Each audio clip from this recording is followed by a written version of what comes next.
that we in Book Club are a very small group, and this task that we set ourselves does deserve a great deal of attention.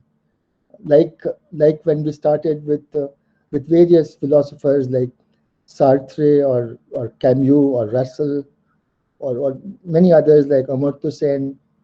But it was when we did Tagore's Religion of Man that we found that our attention was extremely riveted, and each one had needed endless hours of debates and of sharing.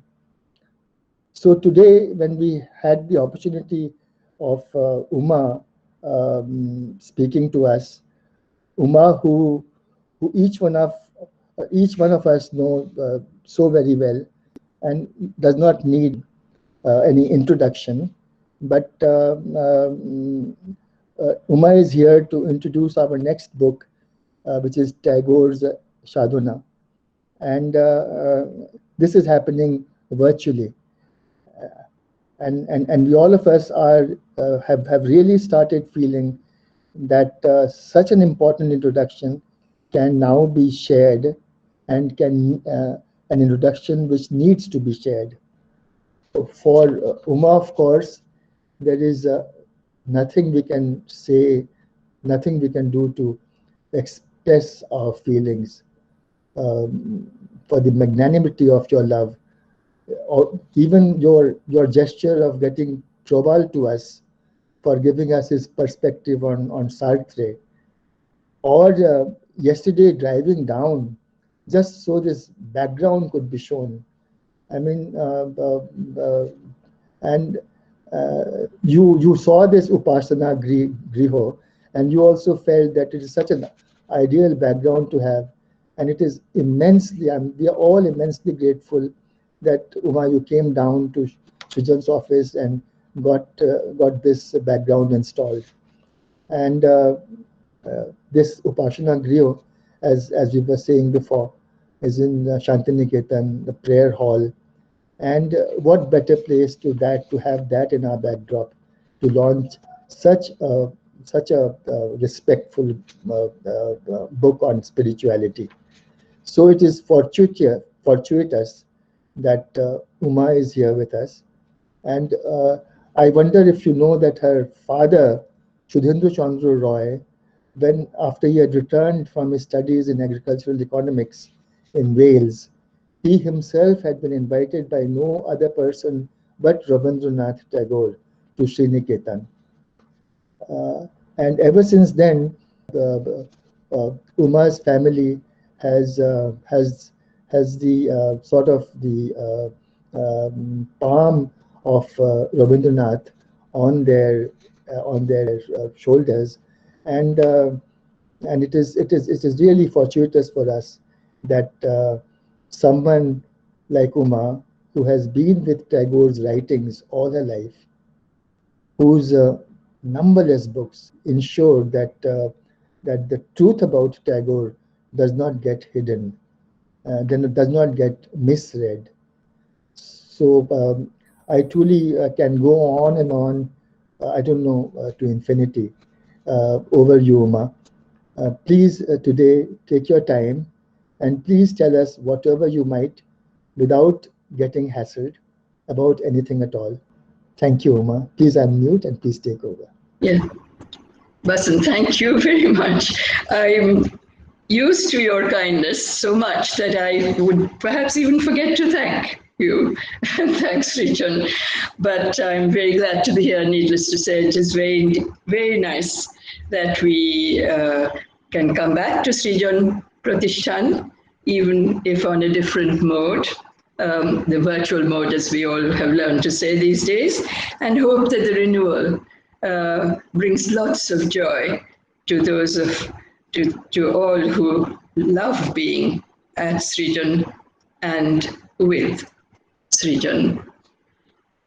And I'm glad that the choice of the book is not mine. The choice of the book is Srijan's, maybe the book club's, I'm not sure, but certainly, I think if I'm not mistaken, Basant, did you mention that Shankar Ghosh mentioned this book as a good way to begin to begin the book club, or to restart book club meetings. As far as I Yes, recall, that's what you may yes, have you said did. to me, Yes, you but did. he did. Okay.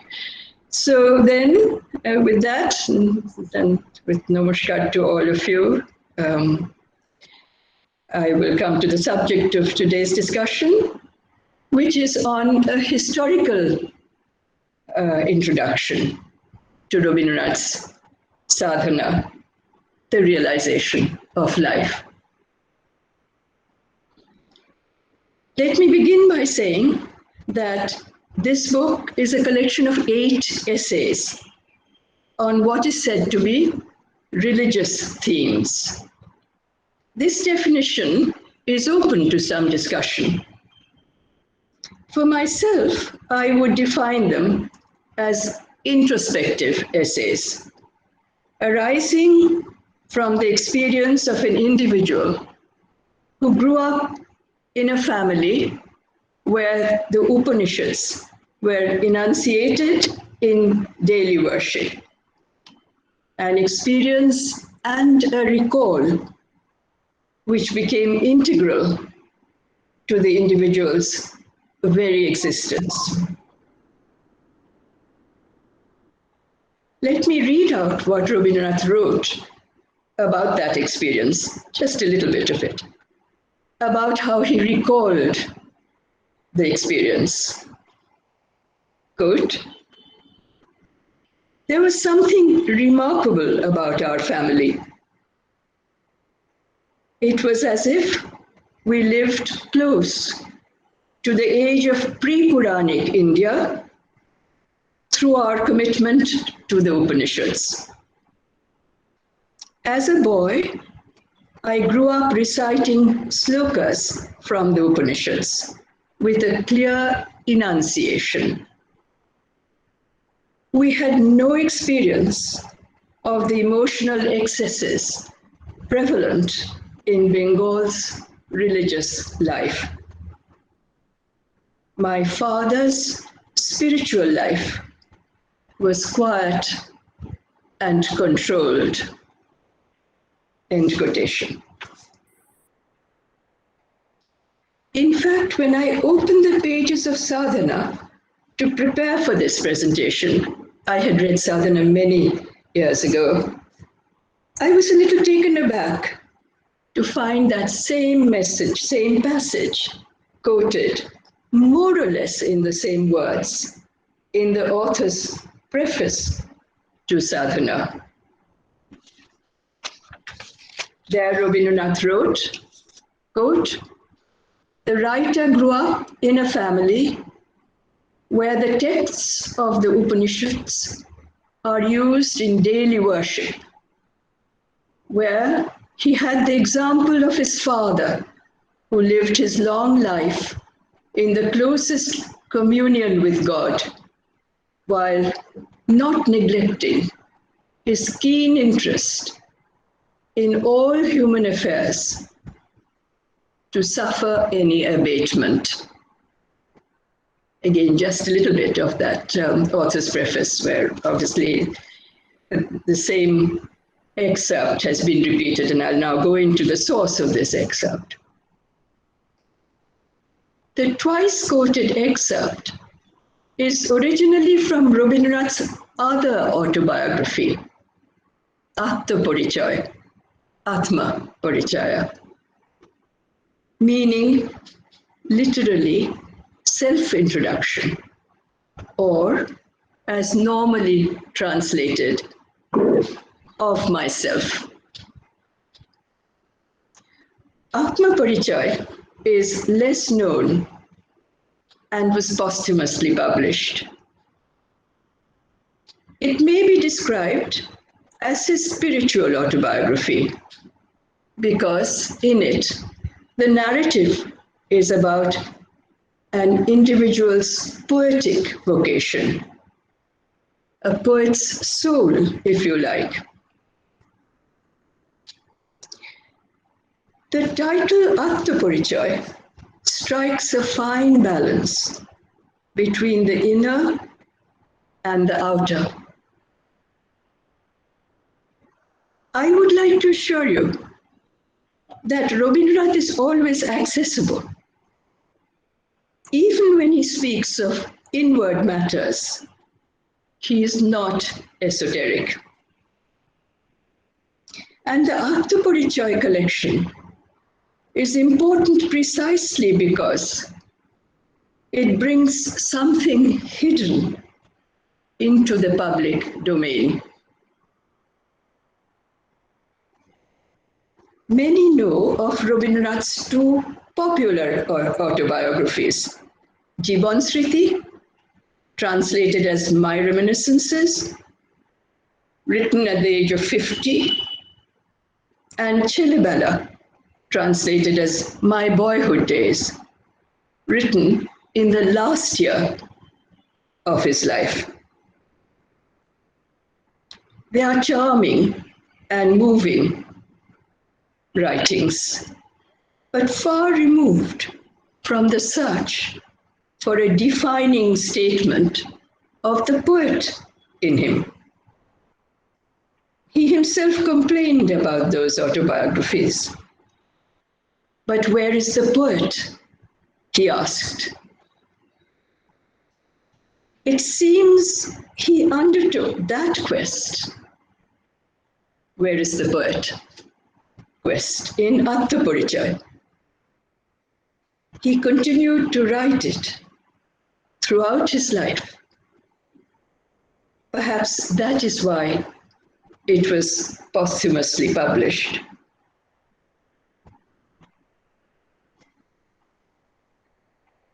Let us dwell a little more upon the subject of his religion, as that may be helpful to the readers of the book club for their subsequent reading of the essays, of the Sadhana essays. This is just an introduction. They will continue to read the essays. They will continue to do the important work.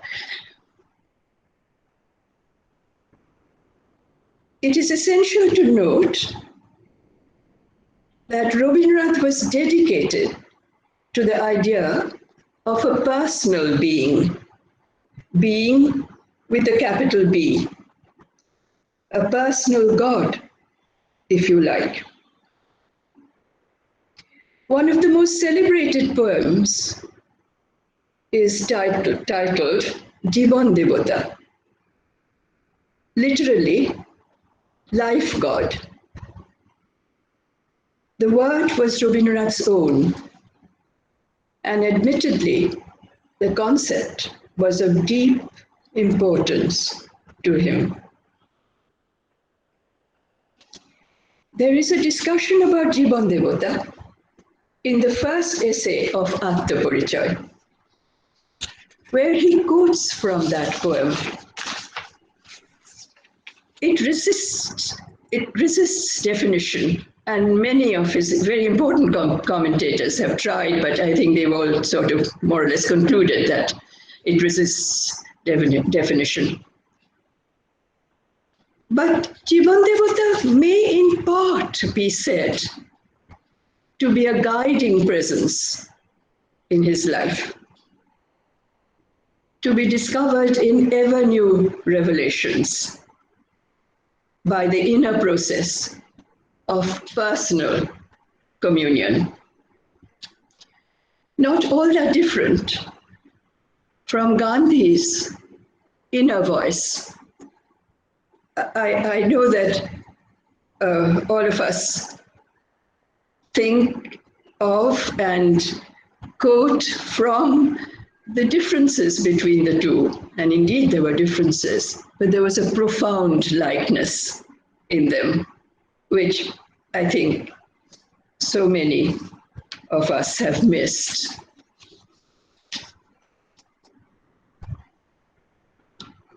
The third essay of Atmaparichaya is specifically to do with religion. But he did not use the word Jiban Devata in that essay. We have to be careful ourselves of the facile use of words and ideas when considering Rabindranath's religion.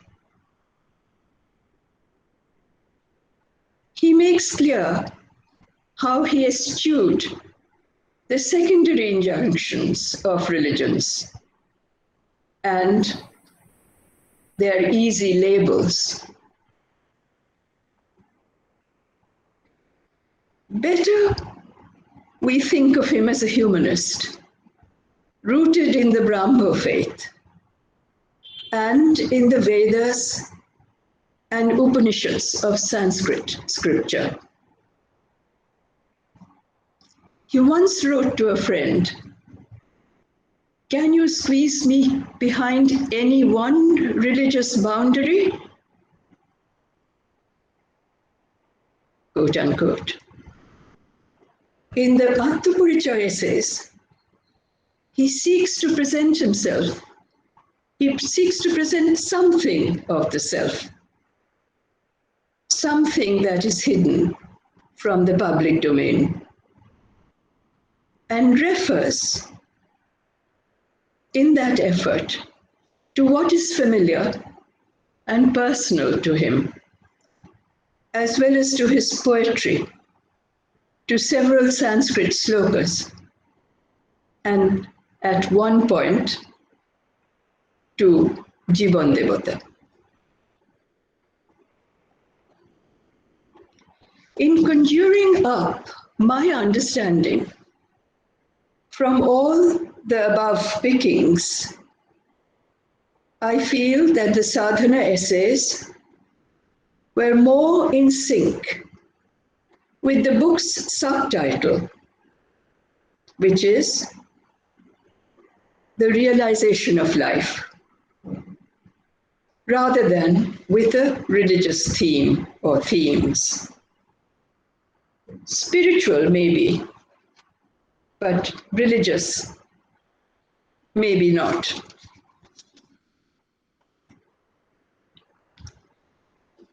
Let us now turn from the all too brief discussion on the poet's religion to the history and circumstances of his writing the Sadhana essays. After I tell you about the history and circumstances, I shall introduce a subtext to discuss an issue that will arise from the fact that the Sadhana essays were written directly in English, the first such in his Louvre. In that subtext, the colonial factor will be taken into account as something certainly relevant to his writing in English. But in Rabindranath's case, in my view, not as important. We shall go on to see why I take that view.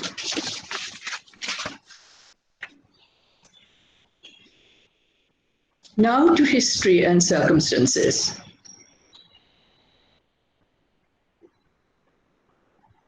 The Sadhana essays were written in 1912-13, when Rabindranath was staying at the University of Illinois in Urbana-Champaign. The University of Illinois was his son Rabindranath's alma mater. Rothi was there from 1906 to 1909, doing a graduate degree in agriculture and animal husbandry. 3 years later, in 1912, the year we are speaking of, Rothi arranged to return to his alma mater for a year's stay to take up postgraduate work in his subject. Rabindranath also wished to go with them. Rothi and his wife Pratima. He hoped to stay incognito and do some quiet writing. So all things arranged, the three of them went to Illinois in November 1912, halting first in England, where they stayed from June to October 1912.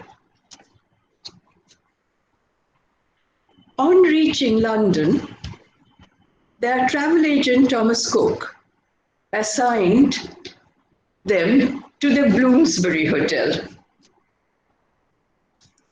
Immediately on their arrival, the three of them set out to find an acquaintance, William Rothenstein by name.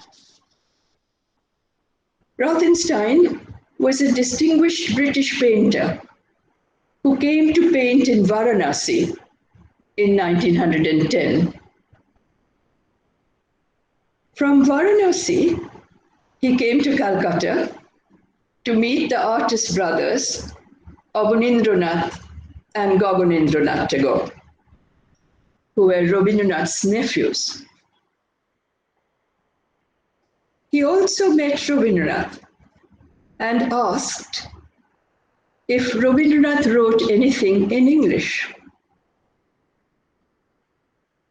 On being told he didn't, Rothenstein left with a request to Rabindranath to send anything that he might write in English at any time to Rothenstein. When preparing to travel to England this time, Rabindranath remembered Rothenstein's request and translated a generous selection of his Bengali poems into English to take to Rothenstein. Rothenstein was deeply moved by the poems and lost no time in introducing the poems to his literary friends, including W.B. Yeats. He invited those friends to an evening at his house on 7 July 1912, when Yeats read out a selection of the poems in Rabindranath's presence. Those present that evening were ecstatic in their appreciation of the poems. They decided to publish those poems from the India Society, a prominent literary and social club of London. Rothenstein and some of his literary circle were on the India Society's board. This publication came out in November 1912 with the name Rabindranath gave to it, Gitanjali Song Offerings. The British press published very favorable reviews of Gitanjali's Song Offerings. Rabindranath had already left, of course also Rabindranath, but obviously Rabindranath is what we wish to say here. Rabindranath had already left for Illinois and read the reviews from Urbana. Let me just take you to an aside that this same India Society publication was actually submitted to the Nobel Committee by one of this circle of friends, Thomas Sturgmore by name, who was on one of their selection committees. Obviously, Nobel Prize Committee has more than one selection committee, I'm sure. But anyway, so this is the same publication that went to, so this is almost the history also in a sense of the Nobel Award for Rabindranath. At the beginning of his stay at Urbana, Rabindranath had uninterrupted leisure for his writing.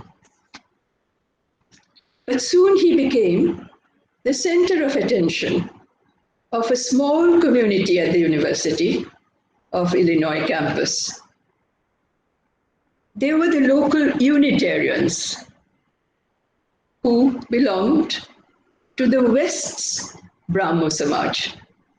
In the Western world, the Brahmo Samaj movement also held a place, and those who were of that Samaj, if you like, called themselves Unitarians. This is why this group knew of Rabindranath's connection to the movement.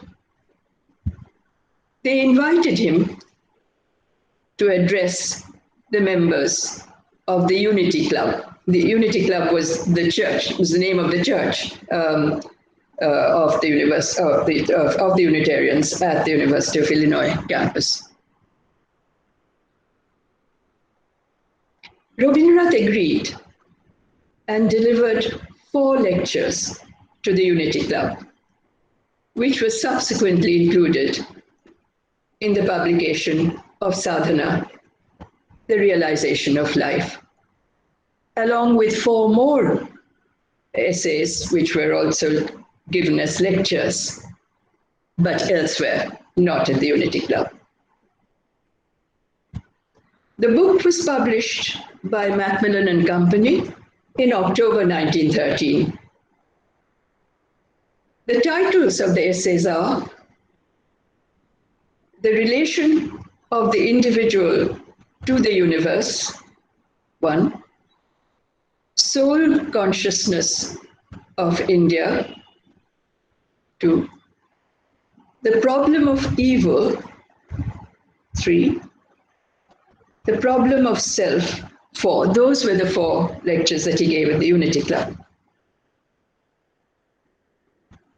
And the other 4 are Realization in Love, Realization in Action, The Realization of Beauty, The Realization of the Infinite. So the book club, Srijan Book Club, you have your work cut out for you. The last 4 essays in the collection were given to the Federation of Religious Liberals at Rochester, which invited him once his name traveled far and wide, and to Harvard University's philosophy faculty.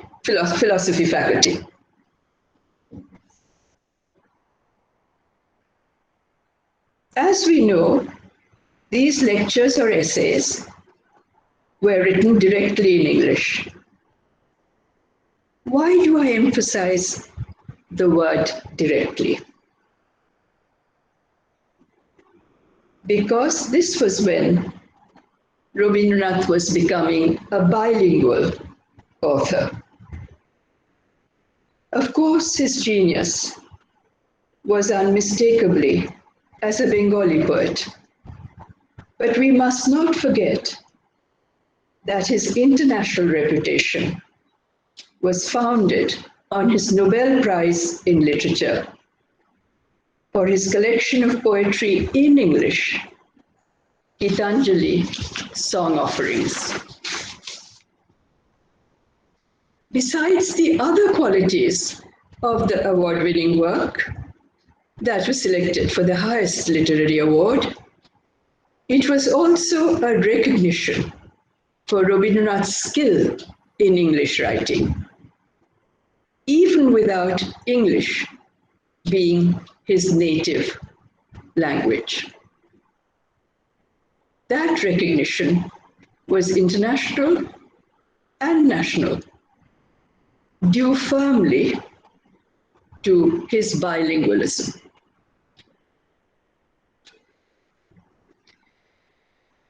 His bilingualism brings us inevitably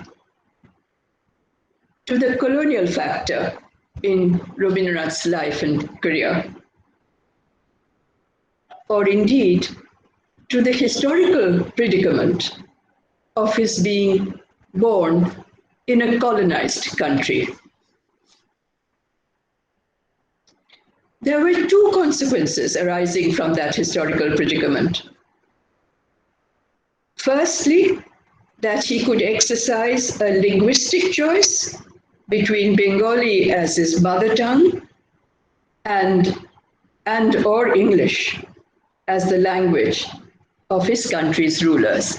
In fact, many of his contemporaries, as you would know, or younger contemporaries later, his much younger contemporaries, and his older contemporaries, some like Michael Madhusudhan Datta, like Bankim Chandra Chatterjee, they wrote in both the languages, and Madhusudhan, in fact, was writing mostly in English. And some of his younger contemporaries, many of whom you would have, of course, read and heard of, such as Mulkrad Anand, wrote in English.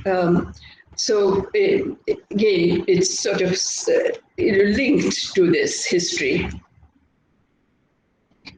The second implication was that there was a major-minor linguistic hierarchy in the world to which he was born. In those times, a major language was not about how many people spoke that language or how rich it was in philosophy and culture. A major language was one that was associated with power, political, economic, and social power. None of the Indian languages, despite their classical stature and demographic strength of being spoken by many, was ever considered a major language. Fortunately, none of those implications posed a problem for Rabindranath. In the first instance, he did not face any dilemma over language.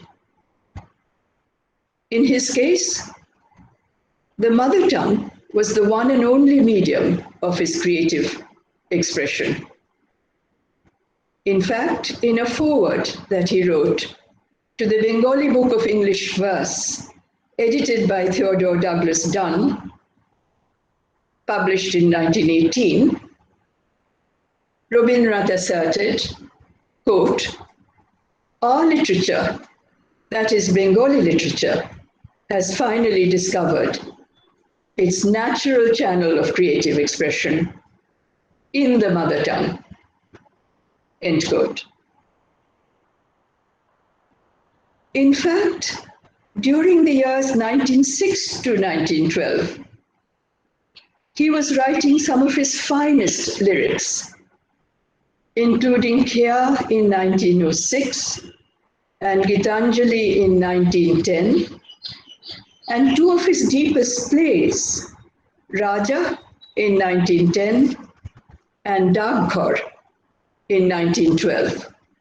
Not to forget his novel Gora in 1910, which was like an epic, taking us through the tense moral and political struggle of modern India. All of course, in Bengali. Very close to that time, he was writing the Sadhana essays in English. It was around that time when he would turn into a bilingual author. The great scholar Shishir Kumar Das, who edited the massive 3 volumes of the English writings of Rabindranath Tagore, that's the title, the English writings of Rabindranath Tagore, for the Sahitya Academy in 1990-93. Those 3 volumes came out in 3 years, has informed us that 40% of Rabindranath's body of work is in English, either in translation or written directly in English. Besides Sadhana, there are the following collections of his English writings: Personality, 1917, Nationalism, 1917, Creative Unity, 1922, Talks in China, 1924, The Religion of Man, 1931. These were all written as lectures during and for his travels, and later collected and published in the years mentioned. And besides these collections, there were innumerable, just single pieces of writing, in fact, which were collected in a fourth volume of the English writings of Rabindranath Tagore. Shishir Kumar Das was no more at that time, and Nitya Ghosh edited and collected and compiled and edited that fourth volume. So you can imagine, and these are huge volumes and difficult to handle. So you can imagine that there was a lot that he wrote also in English, mostly as lectures and essays. I had earlier ventured a view that the colonial factor was not that critical an issue in Rabindranath's outlook. I believe what is important to understand was that he was in earnest about reaching out to the world. His English writings were essential in that regard, essential to him. He came to terms with the major-minor linguistic hierarchy in his own manner of looking beyond what was only a natural or obvious fallout of colonial times.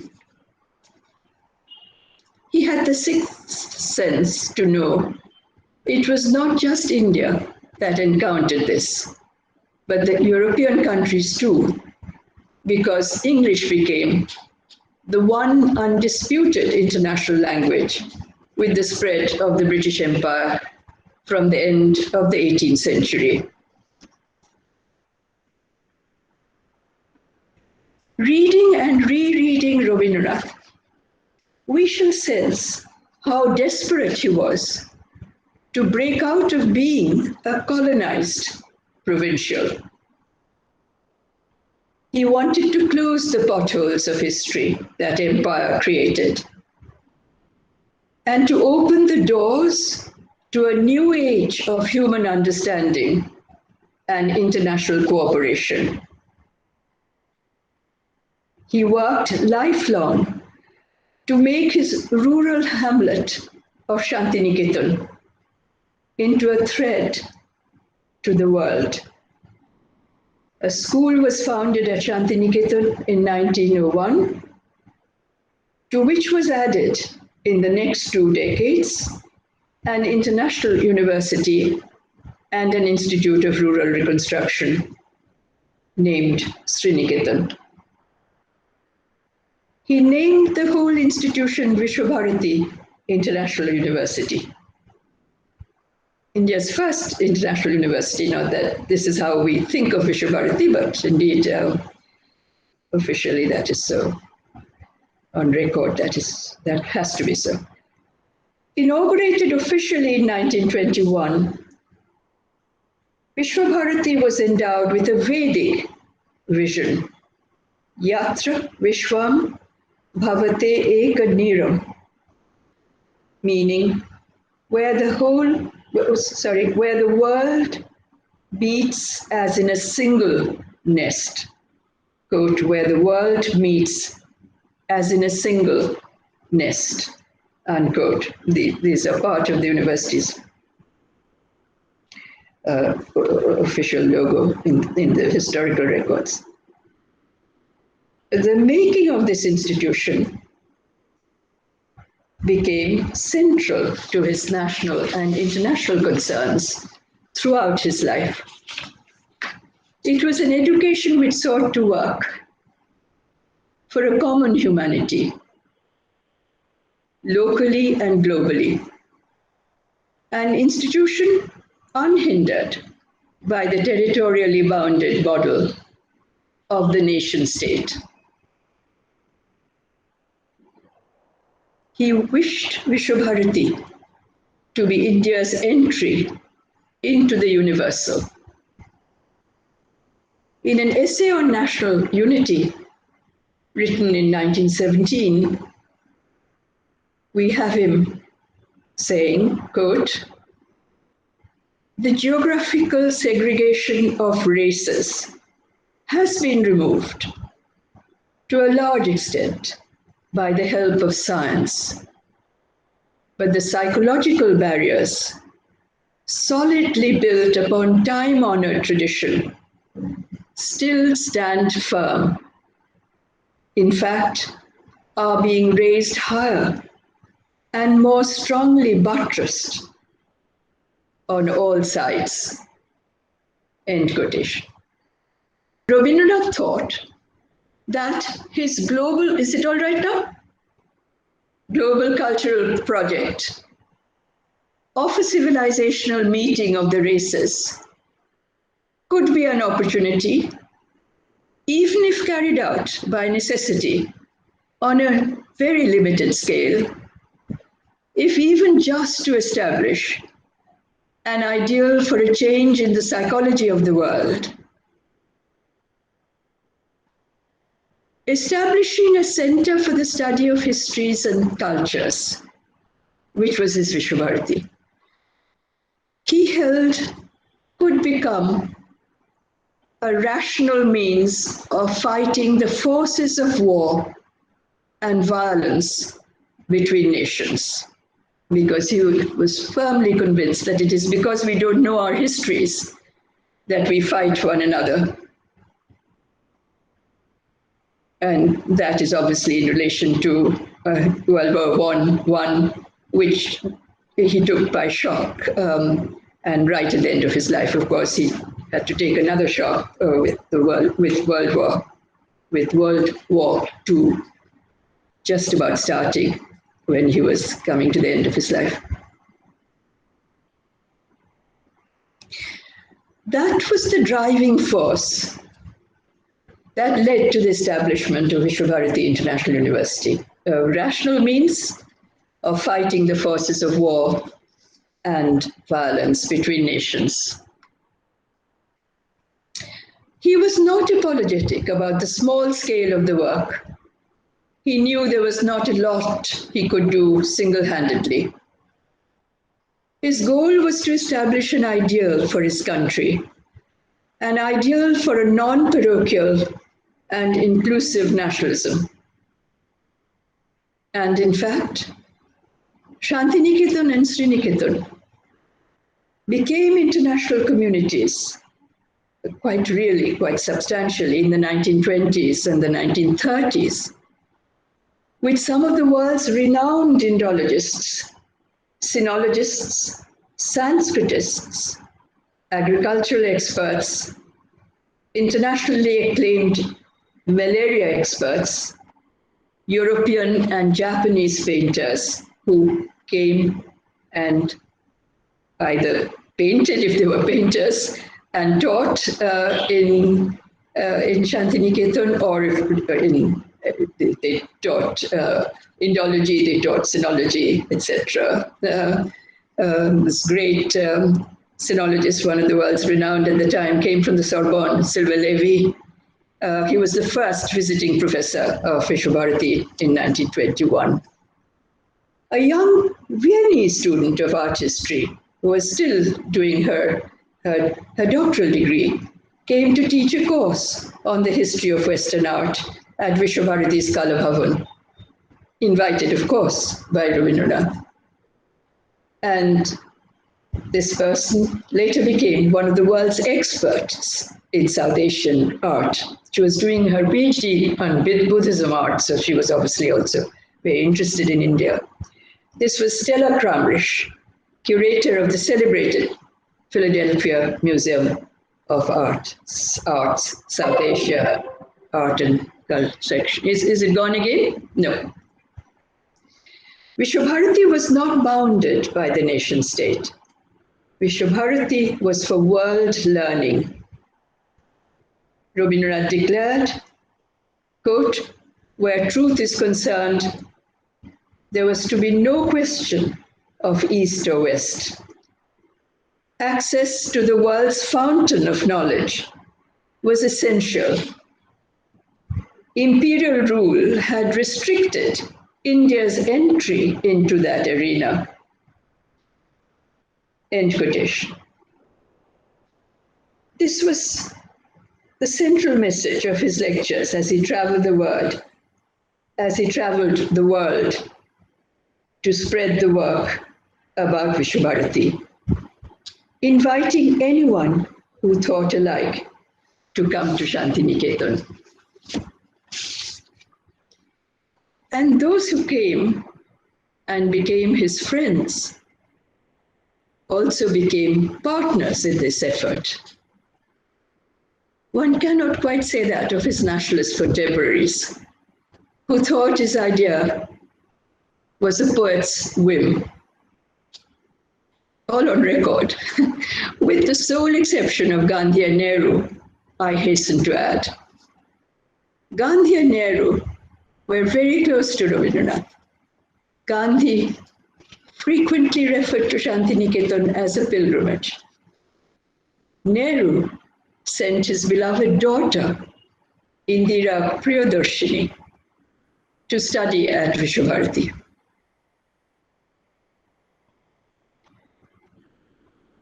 His friends from the world lived and worked in Shantiniketan, some lifelong, some died young, and so forth.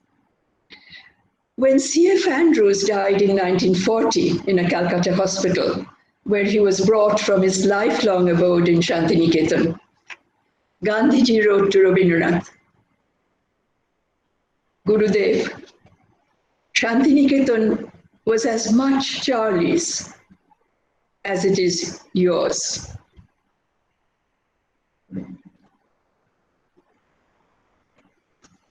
We must not forget that the Gitanjali song offerings arose from a merely friendly request. In a short piece titled Bondhu in Bengali and later translated into English, Rabindranath explained what Rothenstein's friendship meant to him. He wrote in this English translation, quote, on reaching London, I took shelter in a hotel. It was as if I found myself in the crowded gateway of moving traffic. What transpired inside remained a mystery, nor was acquaintance possible with the inmates. I just watched the people coming and going. All I could see was there was no end of hurry and bustle. What the business was about passed my comprehension. But one cannot keep on seeing man only as a machine. If I cannot see the man in him, why did I come all this way? It is, of course, much easier to see him as a cog in the wheel than as he is by himself. Unless he takes you of his own accord into the inner compartments of his mind, you cannot gain admission to the essential man. It is not so simple as buying a ticket to a theater. You cannot gain that admission for any price, simply because it is priceless. Luckily for me, I got that chance. I came by a friend. There are some who are born friends. It does not lie with all of us to be so. In order to become a true friend, one has to give oneself. As in the case of other charities, this gift presupposes a fund to draw upon. It's quite a long piece of writing, so obviously this is going to be much shorter. The friend I'm talking about is a famous artist. His name is William Rothenstein. In India, I had met him for a brief while. As a matter of fact, at the time of setting out for Europe in 1912, I had felt attracted by the prospect of coming closer to him. The moment I met him, I felt as if in a trice I had crossed over the gateway of the hotel. Now there was nothing to stop me. Ideally, I should have stopped here because Srijan is so much about friends and friendliness. So ideally, I could have stopped there. But for the sake of the subject, I'll go on for a couple of more minutes. In coming closer to a conclusion, let us consider one other fundamental aspect of Rabindranath as a bilingual writer. His English writings, whatever their idiom and style, whatever the quality of their translations, were more than just writing in another language. Indeed, Shishir Kumar Das shows, as only a deeply sensitive scholar like him can, that for Rabindranath, his English writing and his Bengali writing were closely linked. Shishir Kumar Das wrote, quote, Rabindranath did not allow the English Tagore to be isolated from the Bengali Tagore, end quotation. And to end, what did Rabindranath say of his translations? In a letter to Ajit Kumar Chakraborty in 1913, he wrote, as translated below, because the letter was in Bengali, quote, my English writing emerges from my subconscious.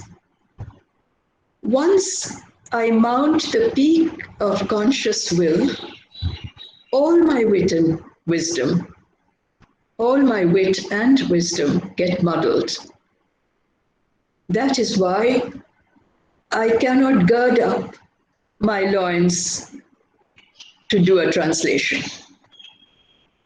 I can only set my boat adrift and not sit at the helm at all. Then, if and when I touch shore, I cannot quite understand myself how it all happened. End quotation. No, that's all for now. Thank you so much. It's unbelievable what we had on with us today, and I'm sure I say this on behalf of all of you, all the other members in the book club. I'm absolutely convinced that this great start which she had done, so many aspects of this book she has shown us, but it is true that what Uma has done has made us far more keen. Please raise your hands. I already see Roma raise her hand. Roma, can you go and ask Uma, please? This is Roma. Just to put my hands together and bow down and say not only to Srijan but to Umadi that Tagore coming mediated through you. For a second, I felt I had that ticket to the priceless place, the place without price. I felt I'd entered. So thank you so much, Umadi. I got goosebumps listening to you, and your definition, your quotation of friendship really Yeah. Who do you want us to come on and ask and talk to? Bodhan may have a question. Bodhan. Bodhan, you know Rabindranath so well. You may have a question. Contradicting some of what I said. I'm so happy that Umadi has remembered me. At least I have not been meeting her for so many months, but it's a real honor for me, a great pleasure to see her. At least virtually, I have seen her, and the last time that we spoke, that you had been working on Sriniketan. You had been working on certain subjects of Sriniketan. I am more interested about Sriniketan and about Shantiniketan for many reasons. But he is also a social reconstructor. He is one of the best persons in India who had premiered certain things that were never thought of at his time. And Sriniketan was one of the things that he called as Manoshkonna. He also has it in his mind to make another compartment, another institution, which will only look after rural reconstruction, agriculture, then family health, etc., all these things. He wanted to build up Sriniketan. So I was interested in knowing about your thoughts about this. You see, if there are two, unless one does that, one doesn't hear all that well the other person speaking. Bodhan, we discussed this earlier, and indeed you're absolutely right. It's endemic to our society. And indeed, I've also written about this, that it's like two different worlds, Sriniketan and Shantiniketan. Shantiniketan, the elite cultural world, and Sriniketan, equally artistic, cultured, and indeed very creative. But that's how it is. I mean, you can't change the fundamentals of what any society, in any society, I think it's very difficult to change some of the basic constraints. And ours, as you know, is a very hierarchical society. And Rabindranath did his very best in trying to bring the two worlds together, city, and his famous essay, City and Village. He wanted science to come to the village because he knew that if science was the preserve only of the city, then the village would hardly be able to change. The village will hardly be able to make any progress. So it remains, I mean, Gandhi's experience was exactly the same, no different. Gandhi considered Sriniketan a pioneering piece of work, which indeed it was, and he came back after Rabindranath's passing twice, maybe thrice, even certainly twice, that I can immediately put my finger on the years, really to see Sriniketan, but of course also to see Shantiniketan. Shantiniketan was a great favorite of his, and Rabindranath wanted Gandhiji to take up the trusteeship of Shantiniketan. I think Shailesh would know this very well, because Shailesh has also worked on a sort of similar historical period of Shantiniketan, like I do. And Shailesh has also worked on Rabindranath and Gandhi. So indeed, those who recognized what Sriniketan was about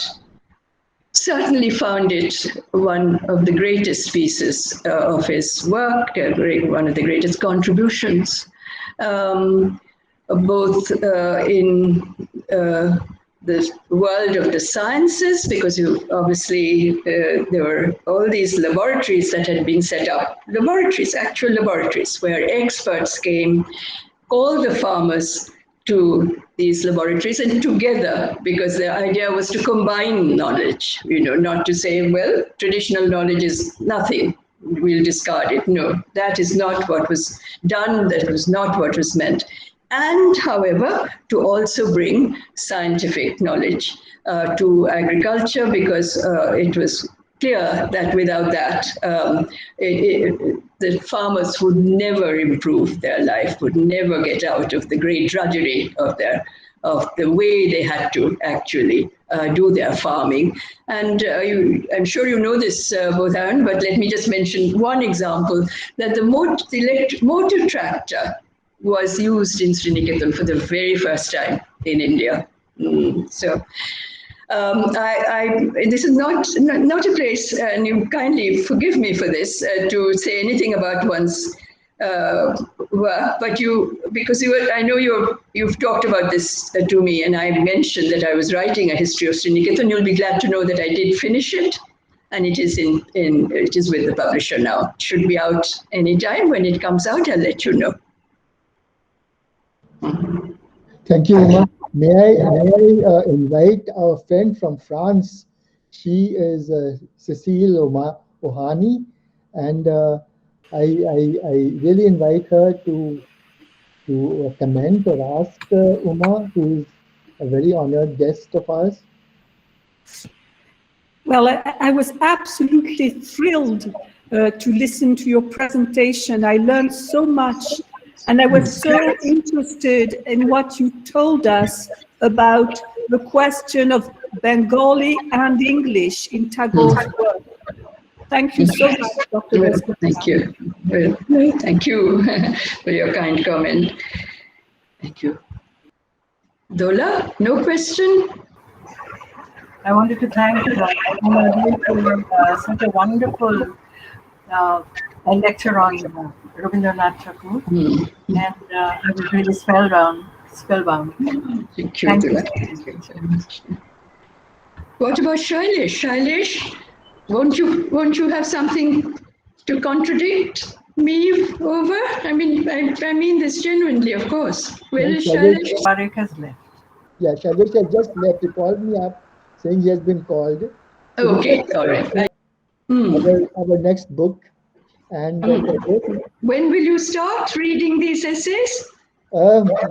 Next weekend. Next weekend we will start, and we will also inform you if you are there with us. It will be nice. But Sujata, do you have anything to say? Oh yes, Sujata. Sujata was one of the main. Umadi, thank you so much. But আমার আজকে internet connection ভীষণই খারাপ. So the audio was extremely bad, and I'm really so angry with the weather today. I never am usually this way. But I had a lot of questions while I was reading. Yes. Sadhana. Yes. But anyway, I thought that with your introductory note, those questions I could frame and ask you. But I think because I've lost the context of what you said today, so I need to hear what Basant has recorded, and then I would put the questions to you. Yes. Otherwise, it is a problem. I'll share my written script with you. So let me know, Sujata. I can always send that. Okay. Oh, lovely. That would be great. If you need, of course, absolutely. Oh, bhalo hobe tahole. Umadi, I think this is the first time I'm seeing that Umadi is talking and Raju is silent. This is the first time we all are witnessing. It's always the opposite. That Raju is talking and Umadi chupchap boshe thaken. That is true, because he is feeling miserable. Somehow his mic is not working. That is why he's silent. Thank God, that is why he's silent. Okay. Is there anyone from our book club, please? Priyankar ji, आपको कुछ पूछना है? Priyankar ji would have something to say because he was. जी, मुझे बहुत अच्छा लगा lecture. उमादी का lecture बहुत अच्छा लगा. और अब नए ढंग से इसको पढ़ेंगे साधना को हम लोग, उनको सुनने के बाद.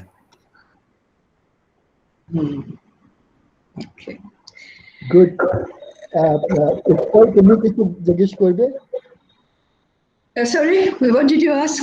Utpal Ache, he is another book club member. Okay, yes. Yes. Namaskar, Umadi. নমস্কার। ঠিক আছে। শুনে আমি আনমিউট করেছি। হ্যাঁ, নমস্কার। Okay.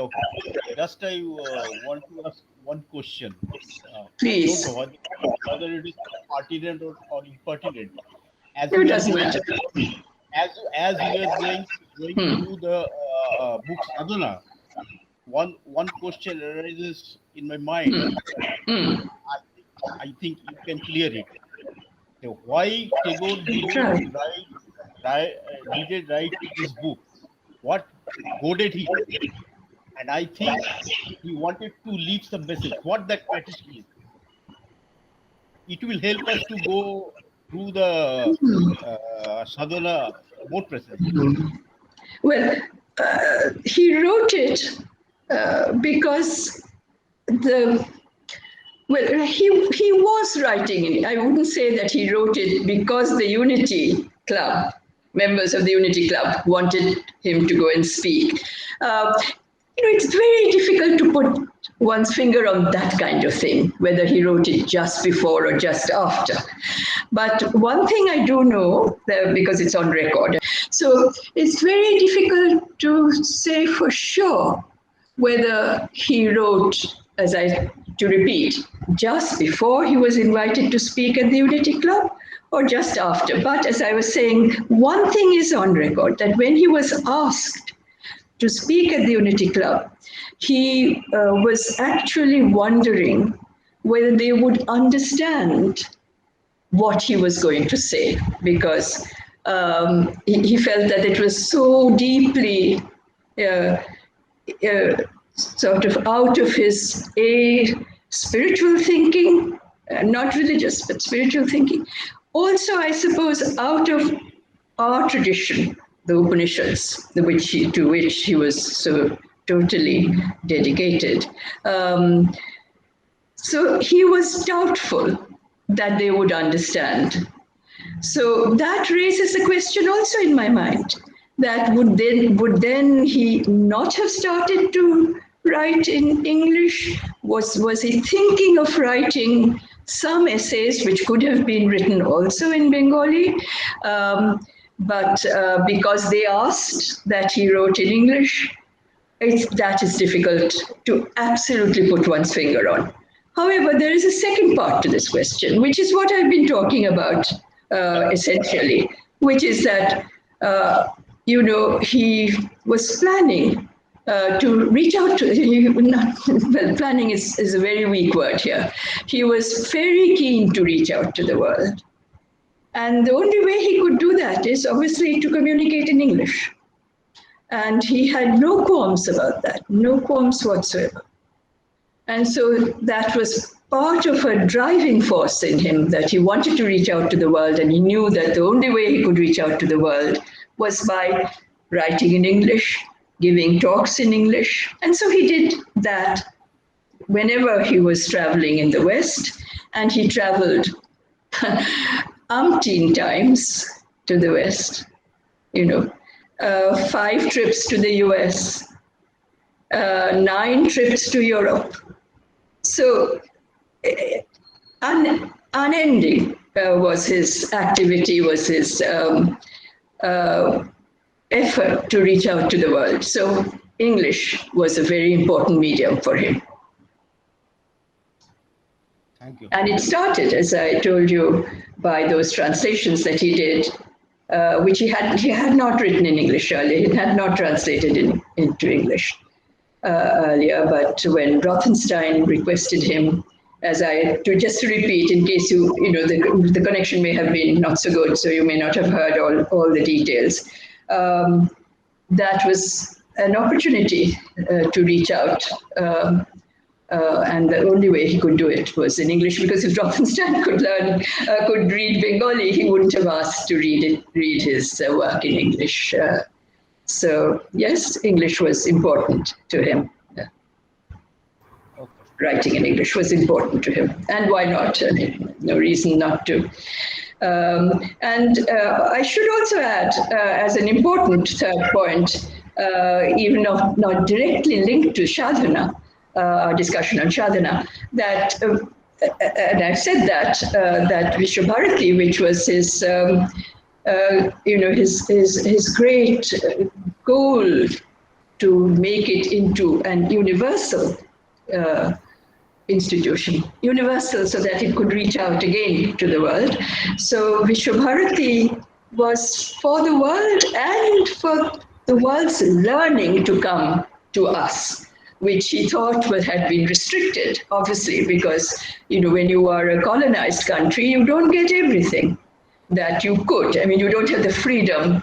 And he himself, there are many passages where he wrote, sometimes with great disappointment, great sadness, that we in India have been treated, to very primary material, primary learning from the world, because there was no recognition that we also deserved the world's learning to come to us. So how would you get access to the world's learning unless you have a world language in your grasp? And so, he did wonderfully with his English. He was not a formal student of English ever, which is written in many a piece of writing. He has written that he was never a formal student of English, but obviously he was a great language person, and a person who is so deeply entrenched in language, which he was in his own mother tongue, and he learned English enough to take it forward, which he did. Plus, as he himself, and I ended with that it was part of, he went beyond the conscious to reach that state of mind where language also was probably not a hindrance. So let the boat drift, he said, and let it come to him, which it did. So that was again a poetic, certainly a very poetic and beautifully poetic statement, but there was deep meaning to it.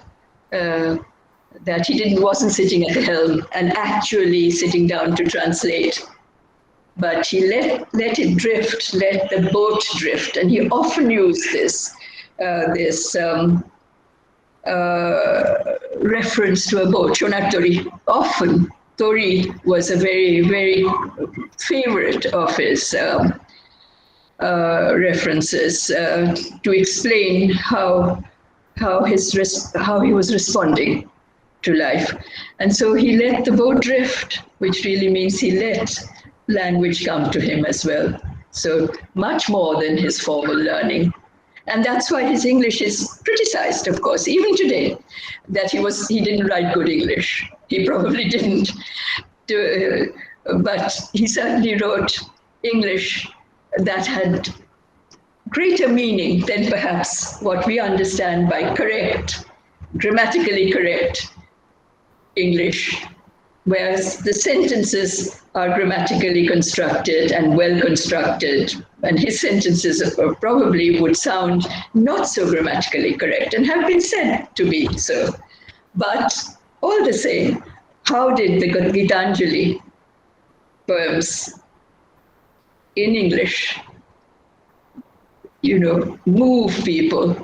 How did they move people? If you read Yeats's introduction to the Gitanjali, the English Gitanjali song offerings, you will see you'll realize what I mean when I say how could they be moved by those poems which were written in English by someone translated in English, transcreated in English, because often scholars have done this a lot. I'm not a literary scholar, but so I do have read these, what we call parallel texts, the English Gitanjali and the Bangla Gitanjali. not all the poems were from the Gitanjali. There were also poems that he translated from Noiveddo, from Gitali, from Gitimalla, but some were from Gitanjali. Let's take the Gitanjali. If you compare the Bengali poems and the English of those Bengali Gitanjali poems, as I said, not all of them, you will not probably recognize them, because the English was what the late Professor P. Lal coined that word, transcreations. In other words, he went beyond the literal translation, the formal translation, because he was going beyond in his own soul, in his own poetic vocation to do this. Lovely, Uma. It was extremely gratifying to know this, because all of us had felt that the English Gitanjali poems sounded so much different, and yet they were complete in themselves if you did not compare them to the Bangla parts. There are parallel texts. People have done that as a scholarly exercise, and indeed that there is every reason to do that. But they are not the same. They are not the same.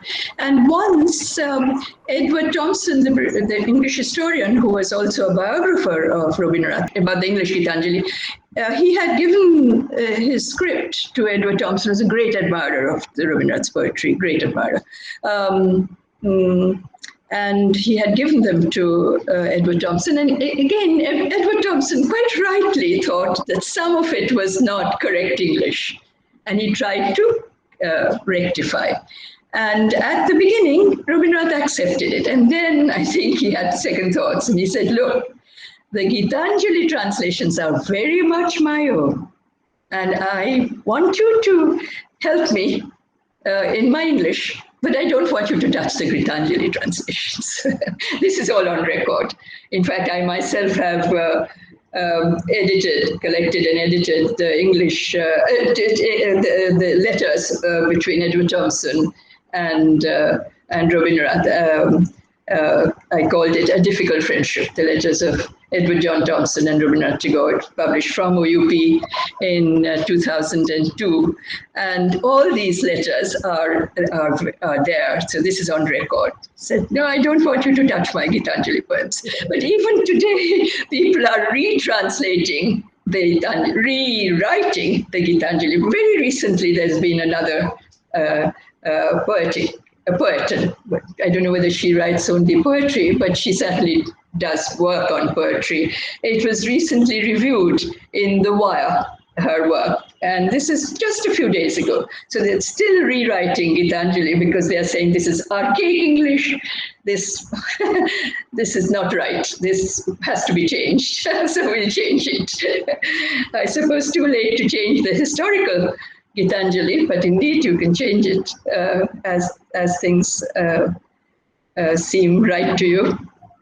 I don't know, because if people rewrite Shakespeare and want to change him, Gitanjali is Tagore's Shakespeare.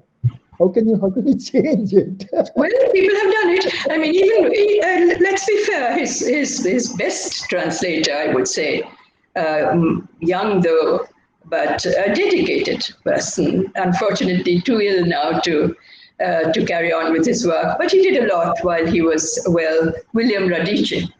Even Radice, in Tagore's 150th year, I have the book, you can also have it, it's a Penguin publication. He rewrote with great respect, but he rewrote the Gitanjali translation. So they're doing it, and they will do it. And why not? I don't see anything wrong with it. Yeah.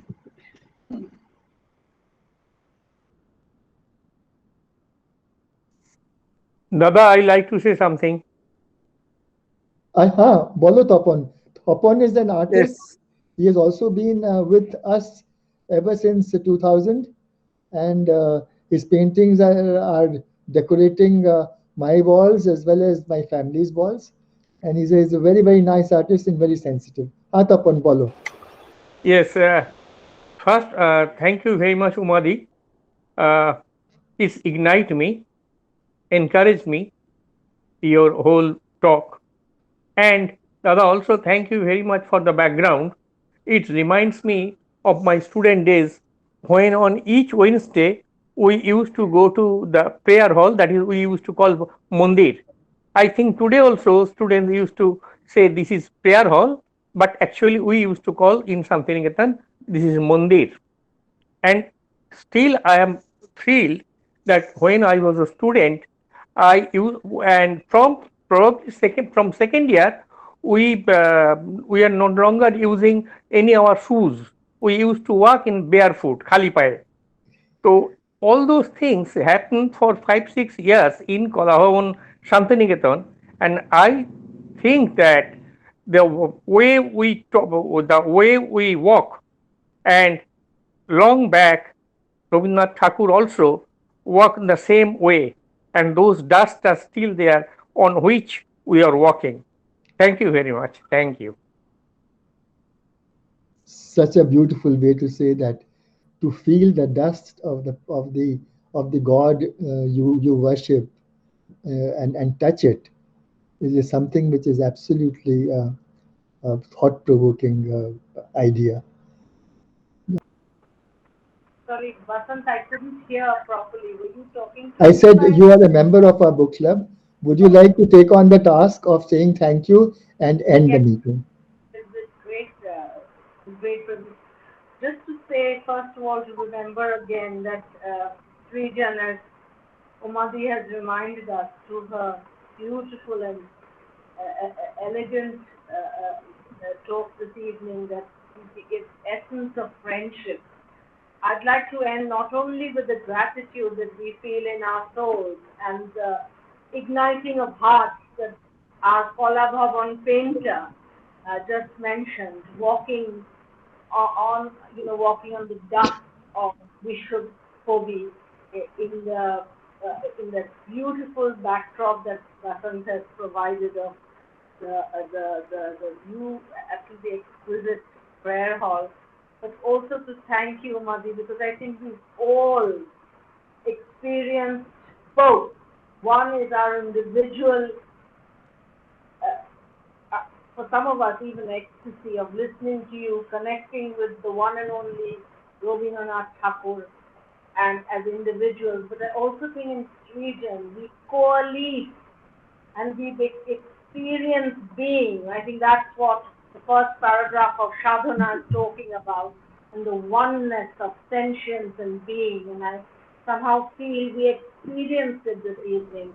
So thank you so much, Umadi. Thank you, Basant, Srijan, and all my beloved book club members, that in spite of the weather, in spite of technology, we were able to experience being and coalesce together. Thank you so much.